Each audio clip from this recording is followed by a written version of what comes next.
Hello everyone, this is Alex Smith. Welcome to knowledge the ambition. स्वागत है आपका knowledge the ambition की session में।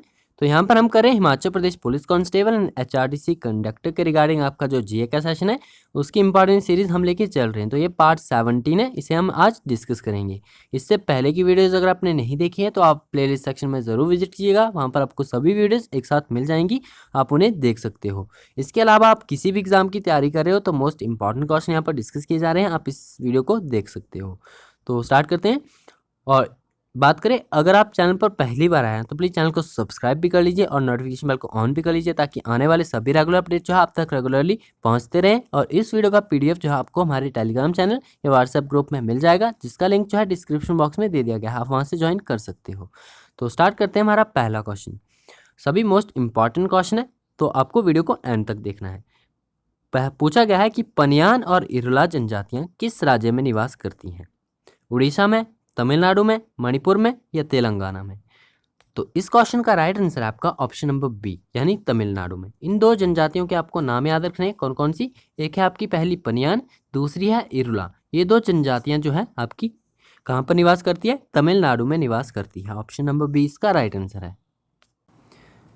तो नेक्स्ट आप क्वेश्चन नंबर 2 पूछा गया है कि बुनकरों का शहर कहा जाता है। तो आपको बताना है बुनकरों का शहर किसे कहा जाता है? कानपुर को, पानीपत को, कोयम्बटूर को या प्रयाग को? तो इस क्वेश्चन का राइट आंसर है आपका ऑप्शन नंबर बी, यानी पानीपत को। याद रखना, आपका पानीपत को जो है बुनकरों का शहर कहा जाता है। इसी के साथ जो है आपको इन तीनों के नाम भी आपको पता होने चाहिए, इंपॉर्टेंट है। आपको इनके नाम भी पता होने चाहिए कि किस प्रकार इन्हें आपका किस नाम से पुकारा जाता है। बात करें आपके कानपुर की, तो कानपुर को जो है उत्तर भारत का मैनचेस्टर कहा जाता है, आपको याद रखना है। साथ ही में कोयम्बटूर की बात करें तो कोयम्बटूर को जो है दक्षिण भारत का मैनचेस्टर कहा जाता है। और प्रयाग की बात करें तो प्रयाग को जो भौगोलिक नाम दिया गया है वो ईश्वर का निवास स्थान है। और आपको ये भी पॉइंट आपका याद रखना है कि ये जो इनके नाम है ये इनके भौगोलिक उपनाम दिए गए हैं इन स्थानों को। तो आपको मैं फिर से एक बार बता देता हूँ, कानपुर को उत्तर भारत का मैनचेस्टर कहा जाता है, पानीपत को बुनकरों का शहर कहा जाता है, और साथ ही में कोयम्बटूर की बात करें तो इसे दक्षिण भारत का मैनचेस्टर कहा जाता है। प्रयाग को ईश्वर का निवास स्थान कहा जाता है। तो ये इस प्रकार से जो है इन्हें उपनाम दिए गए हैं, भौगोलिक उपनाम। नेक्स्ट है आपका क्वेश्चन नंबर, पूछा गया कि मंगल ग्रह को सूर्य की परिक्रमा करने में कितना समय लगता है? 478 दिन, 222 दिन, 687 दिन या फिर 12 वर्ष? तो इस क्वेश्चन का राइट आंसर है आपका ऑप्शन नंबर सी, यानी 687 दिन।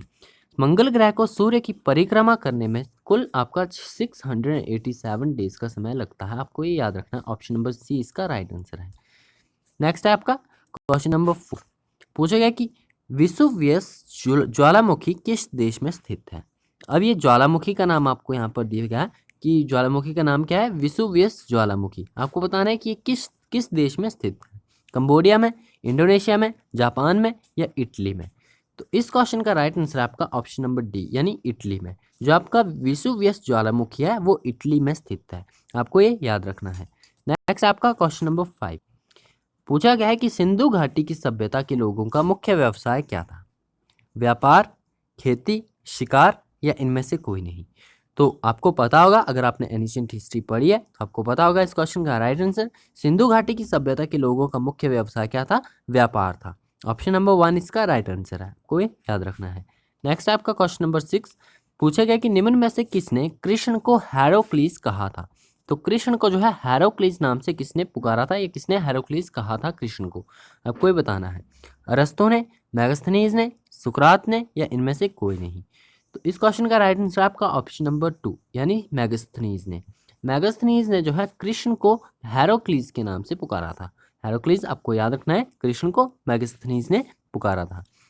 नेक्स्ट का क्वेश्चन नंबर 7, पूछा गया कि धर्म दीक्षा विधि पाहुल की स्थापना किसने की? अब पाहुल का नाम आपको पता होना चाहिए। पाहुल क्या है? ये एक धर्म दीक्षा विधि है, और इसकी स्थापना किसने के द्वारा की थी? किसने की थी इसकी स्थापना? इसकी स्थापना की गई थी आपकी गुरु गोविंद सिंह जी के द्वारा। ऑप्शन नंबर 3 इसका राइट आंसर है। गुरु गोविंद सिंह ने जो है पाहुल, जो आपकी धर्म दीक्षा विधि पाहुल है, इसकी स्थापना की थी। ऑप्शन नंबर 3 इसका राइट आंसर है। नेक्स्ट आपका क्वेश्चन नंबर 8, पूछा गया कि निम्न में से किसके काल में बोर्ड ऑफ रिवेन्यू की स्थापना हुई थी? अब बोर्ड ऑफ रिवेन्यू के बारे में आप जानते हो, बोर्ड ऑफ रिवेन्यू और board of control. Board of revenue बने थे ब्रिटिश रोल में और बोर्ड ऑफ कंट्रोल बने थे, ब्रिटिश द्वारा स्थापित किए गए थे। तो आपको बताना है कि जो आपका बोर्ड ऑफ रेवेन्यू था, इसकी स्थापना जो है किसके काल में हुई थी? रॉबर्ट क्लाइव के शासनकाल में, विलियम बेंटिक के, या फिर आपके वॉरेन हेस्टिंग्स के? तो इस क्वेश्चन का राइट आंसर आपका ऑप्शन नंबर 4 यानी वॉरेन हेस्टिंग्स। जो आपके वॉरेन हेस्टिंग्स थे, इन्हीं के शासनकाल में जो है बोर्ड ऑफ रेवेन्यू की स्थापना की थी ब्रिटिश ईस्ट इंडिया कंपनी ने। नेक्स्ट आपका क्वेश्चन नंबर 9 पूछा गया कि 7 सप्ताह का युद्ध अथवा ऑस्ट्रिया पर्शिया युद्ध जो है वो कब हुआ था? तो आपको याद रखना है, ऑस्ट्रिया और पर्शिया युद्ध है, इसे 7 सप्ताह का युद्ध भी कहा जाता है, क्योंकि ये आपका 7 सप्ताह तक युद्ध चला था, 7 सप्ताह का युद्ध भी कहा जाता है। और ऑस्ट्रिया और पर्शिया के बीच में होता है तो ऑस्ट्रिया पर्शिया युद्ध भी कहा जाता है। आपको बताना है कि कब हुआ था, 1866 में, 1870 में, 1872 में, या 1882 में? तो इस क्वेश्चन का राइट आंसर है आपका ऑप्शन नंबर 1, 1866 में जो है आपका ऑस्ट्रिया पर्शिया युद्ध हुआ था। 7 सप्ताह का ये युद्ध हुआ था 1866 में। ऑप्शन नंबर 1 इसका राइट आंसर है। नेक्स्ट आपका क्वेश्चन नंबर 10 पूछा गया कि श्रीमती प्रतिभा पाटिल भारतीय गणतंत्र में कौन सी राष्ट्रपति बनी थी? यानी आपको नंबरिंग में बताना है कि कौन सी जो है राष्ट्रपति बनी थी, कौन से नंबर की राष्ट्रपति बनी थी प्रतिभा पाटिल भारतीय गणतंत्र में? 11वीं, 12वीं, 13वीं या 14वीं?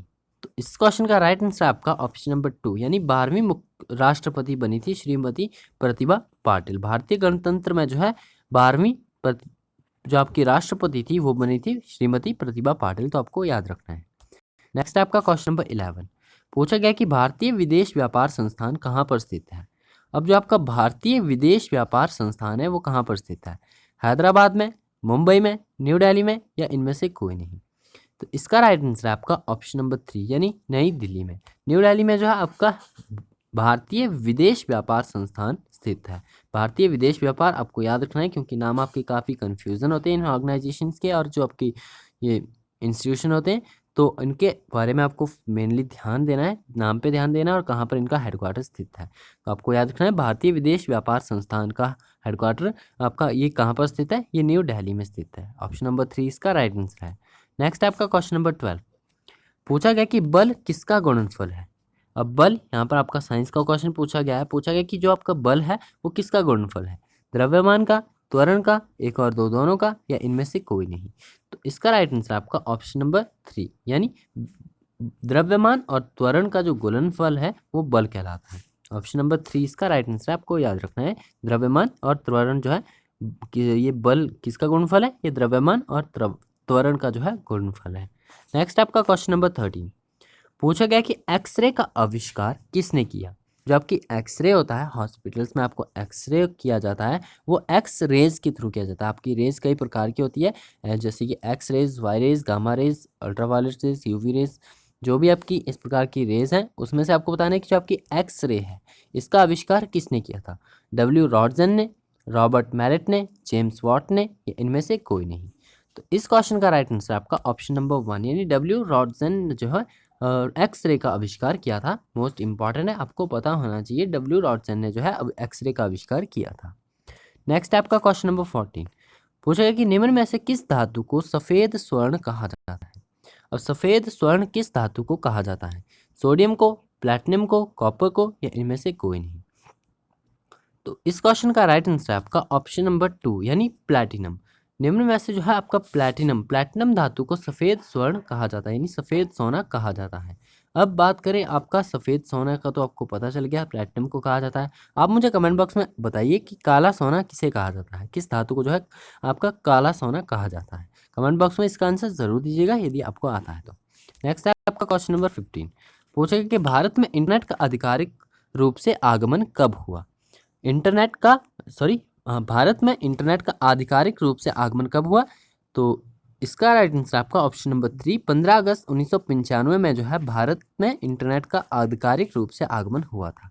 अब ये डेट आपको याद रखनी है, 15 अगस्त 1995 को जो है आधिकारिक रूप से इंटरनेट का जो है आगमन हुआ था भारत में। और बात करें इंटरनेट का, जो आपका इंटरनेट की नीति शुरू की गई थी भारत में, तो वो की गई थी 1984 में। 1984 में जो है भारत की पहली इंटरनेट की नीति लाई गई थी, इससे इसके प्रावधान लाए गए थे। और 15 अगस्त 1995 में जो है इंटरनेट का आधिकारिक रूप से आगमन हुआ था भारत में। नेक्स्ट है आपका क्वेश्चन नंबर 16 पूछा गया है कि आपदा प्रबंधन अधिनियम 2005 की किस धारा के तहत अब सार्वजनिक रूप से थूकना अपराध है। हाल ही की न्यूज़ है, आपको पता होना चाहिए, हाल ही का करंट इवेंट से पूछा गया है। आपदा प्रबंधन अधिनियम 2005 यहाँ पर पूछा गया है कि इसकी किस धारा के तहत जो है सार्वजनिक स्थानों पर थूकना अपराध है। कोविड-19 के चलते सरकार के निर्देशानुसार सार्वजनिक स्थानों पर थूकना मना है और इसके लिए आपको जुर्माना भी हो सकता है। तो ये सार्वजनिक रूप से थूकना जो है किस सेक्शन के तहत आपका अपराध है, ये है आपका सेक्शन 41B के तहत।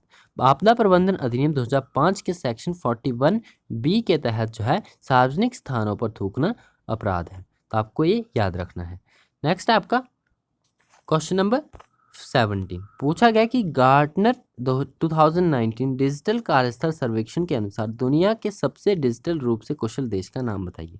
तो ये रिपोर्ट आपकी हाल ही में आई थी कि गार्टनर 2019 में इन्होंने 2019 का डाटा निकाला था। तो आपको पता होना चाहिए कि डिजिटल कार्यस्थल सर्वेक्षण के अनुसार जो है दुनिया में सबसे डिजिटल रूप से कुशल देश का कौन सा है। तो इस रिपोर्ट के अकॉर्डिंग जो है इंडिया दुनिया का सबसे डिजिटल रूप से कुशल देश माना जाता है। ऑप्शन नंबर 3 इसका राइट आंसर है। नेक्स्ट आपका क्वेश्चन नंबर 18 पूछा गया कि टॉकबैक उस कंपनी का नाम बताइए जिसने एक नया virtual Braille keyboard talkback launch किया है। तो ये आपका जो टॉकबैक वर्चुअल ब्रेल कीबोर्ड है ये किसके द्वारा लॉन्च किया गया आपको बताना है। तो इस क्वेश्चन का राइट आंसर है आपका ऑप्शन नंबर 1 यानी माइक्रोसॉफ्ट ने जो है आपका टॉकबैक नामक ये वर्चुअल ब्रेल कीबोर्ड लॉन्च किया है। नेक्स्ट आपका पूछा गया कि when the international रोमानी day was observe, most important है क्योंकि 2020 में आपका ये शुरू किया गया इंटरनेशनल रोमानी डे। आपको बताना है कब मनाया जाता है। तो ये मनाया जाता है आपका 8 अप्रैल को। प्रत्येक वर्ष 8 अप्रैल को जो है आपका इंटरनेशनल रोमानी डे मनाया जाता है to spread the awareness about the Romani culture and जो उनके आपके कल्चर को बचाने के लिए और उनके कल्चर को जो है आपका अवेयरनेस स्प्रेड करने के लिए जो है इस डे की शुरुआत की गई है। 8 अप्रैल को प्रत्येक वर्ष इंटरनेशनल रोमानी डे मनाया जाएगा। नेक्स्ट आपका पूछा गया कि 2020 में विश्व के अरबपतियों की फोर्ब्स की सूची में किसने सबसे ऊपर स्थान प्राप्त किया है। आपको बताना है 2020 की विश्व के अरबपतियों की फोर्ब्स सूची में जो है किसने सबसे प्रथम स्थान हासिल किया है। जेफ बेजोस ने, बिल गेट्स ने, बर्नार्ड अर्नॉल्ट ने, मार्क जुकरबर्ग ने। तो इसका राइट आंसर आपका ऑप्शन नंबर 1 यानी जेफ बेजोस जो है वो फोर्ब्स लिस्ट में सबसे अमीर व्यक्ति है दुनिया के। ऑप्शन नंबर 1 इसका राइट आंसर है। तो ये थे हमारे आज के कुछ most important questions. I hope आपके लिए बेनिफिशियल होंगे और आपने वीडियो को अगर एंड तक देखा है तो वीडियो को कमेंट बॉक्स में जो आपसे क्वेश्चन पूछा गया है उसका आंसर भी ज़रूर दीजिएगा और वीडियो को लाइक ज़रूर करना है, शेयर जरूर करना है अपने फ्रेंड्स के साथ। तो आज की वीडियो में इतना ही, मिलते हैं नेक्स्ट वीडियो में। Thanks for watching, best of luck for your bright future.